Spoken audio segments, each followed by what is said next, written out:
विश्व पुस्तक मेले में चल रहे भारत लिटरेचर फेस्टिवल में पहुंची पूर्व केंद्रीय मंत्री स्मृति ईरानी से अपने करियर की भी चर्चा की गई और युवाओं को भी प्रेरित किया उन्होंने। ये रिपोर्ट देखिए।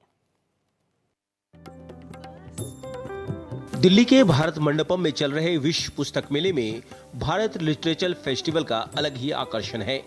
इस फेस्टिवल में हर दिन कोई न कोई चर्चित हस्ती पहुंच रही है और पुस्तक प्रेमियों से रूबरू होती है।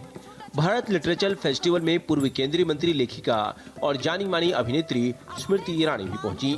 स्मृति ईरानी ने इस बार के पुस्तक मेले को कई मायनों में खास बताया। मुझे लगता है बुक फेयर की पूरी जर्नी में एवोल्यूशन आपने लिटरेचर की दृष्टि से कई बार देखा होगा, लेकिन फिलॉसफी और वैलर को एक छत के नीचे शायद आपने पहली बार आते देखा होगा। मैं अभिनंदन देती हूँ पूरी समिति को, पूरी टीम को जिन्होंने इसका आयोजन किया, विशेषतः उनको जिन्होंने विमेन इन आर्म फोर्सेस के ऊपर यहाँ पर एक छायाचित्र के माध्यम से प्रस्तुतिकरण किया है। मैंने देखा वहाँ पर जो लंबी कतार है वो सिर्फ लड़कियों की नहीं है, बल्कि वहाँ पर कुछ पुरुष भी हैं जो देखना चाहते हैं कि आर्म फोर्सेस में महिला का योगदान किस प्रकार से रहा है। तो टेक्नोलॉजी और लिटरेचर का जो एक समन्वय है वो बुक फेयर में देखकर मुझे बहुत अच्छा लगा। स्मृति ईरानी ने अपने करियर के बारे में भी बात की और केंद्रीय मंत्री के रूप में अपने खास कामों के बारे में भी बताया। मुझ जैसा व्यक्ति पॉलिटिक्स में आज से 25 साल पहले इसलिए आया क्योंकि मैं पॉलिसी को इफेक्ट करना चाहती थी।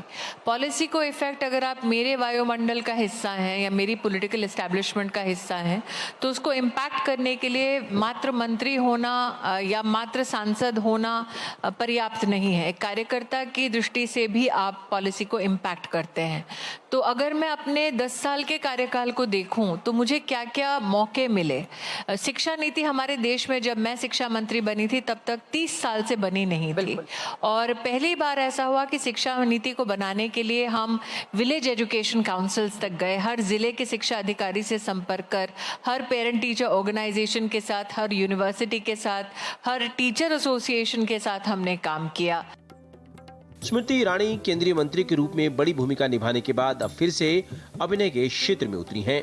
उनका मानना है कि उनकी पहचान किसी पद के कारण नहीं है। उन्होंने प्रधानमंत्री मोदी की भी काफी तारीफ की। मुझे नहीं लगता भाजपा में सारी कोशिशें कुर्सी के लिए की जाती हैं, क्योंकि भाजपा अगर आप देखें राजनीतिक दलों में सबसे बड़ा राजनीतिक दल है, तो हर व्यक्ति को टिकट नहीं मिलती, हर व्यक्ति को कुर्सी नहीं मिलती, हर व्यक्ति को तमगा नहीं मिलता। फिर भी वो यात्रा ऐसे कार्यकर्ताओं द्वारा शुरू की गई जिनके आसपास सत्ता कभी नहीं थी, जिन्होंने सपने में भी नहीं सोचा था, जिनका एक लक्ष्य था, एक अभिलाषा थी कि सत्ता मिले, लेकिन सत्ता मिले तो सेवा का माध्यम बने।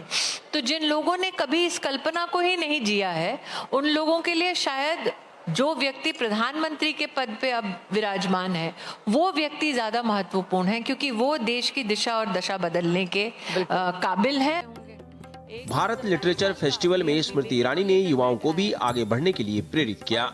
उन्होंने युवाओं से कर्तव्यनिष्ठ नागरिक बनने की भी अपील की। कोमल शर्मा, भारत एक्सप्रेस, दिल्ली। 75 साल के हैं तो मैंने कहा देखो भाई, मैंने आपसे 40 साल